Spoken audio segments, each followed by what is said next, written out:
కాదు. కారణం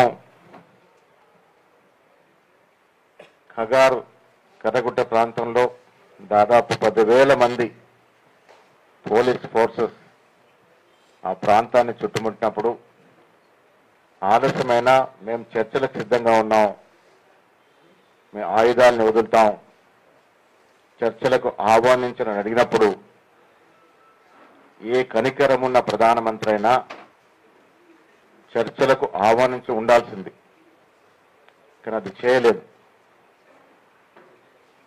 మన పౌరులైనటువంటి విభిన్న అభిప్రాయాలు కలిగిన మన పౌరుల్ని చర్చలకు ఆహ్వానించలేదు. కానీ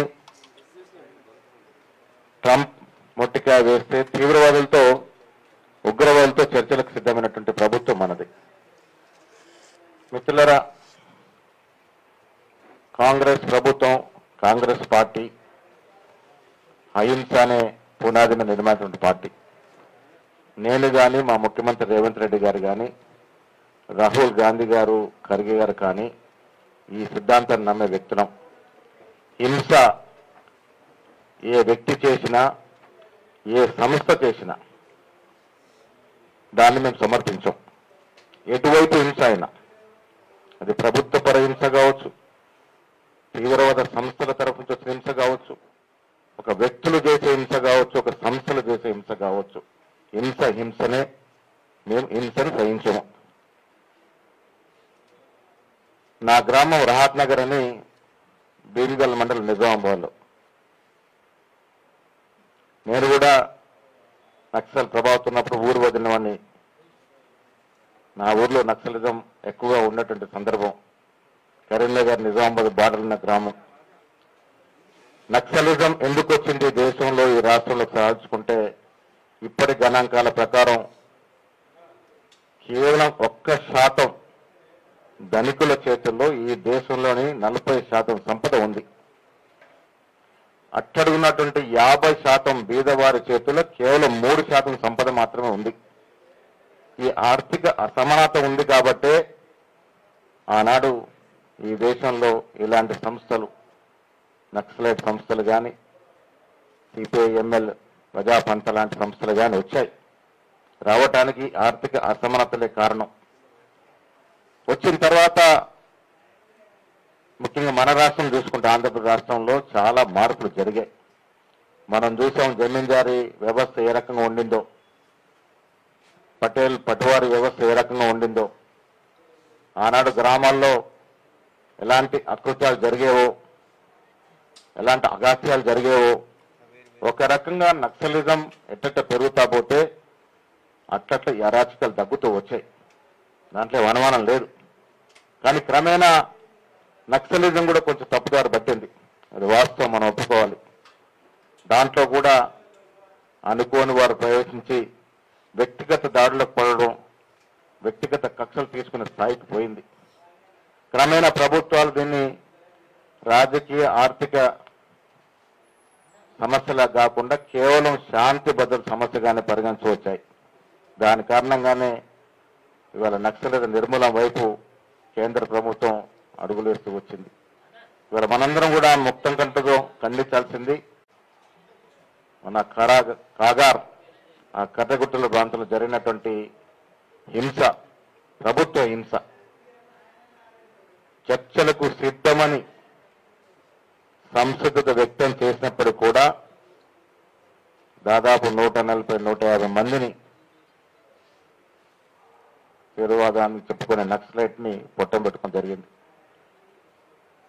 సాంశూరు లాంటి నాయకుడిని, కేశవరావు లాంటి నాయకుడిని కూడా పొట్టను పెట్టుకోవడం జరిగింది. ఊరికే కేశవరావు ఆ స్థాయికి రాలే. దాదాపు 45 సంవత్సరాలు వాస్తవాలు మాట్లాడుకుని నిస్వార్థంగా పేద జనం కోసం, అట్టడున్నటువంటి వారి కోసం కష్టపడిన వ్యక్తి. ఆయన పంట ఏదైనా కావచ్చు, కానీ ఆయన తీసుకున్న నిర్ణయం పేద వర్గాల కోసం సర్వాన్ని త్యాగం చేసి తుదకి ప్రాణాలు కూడా త్యాగం చేసిన సందర్భం.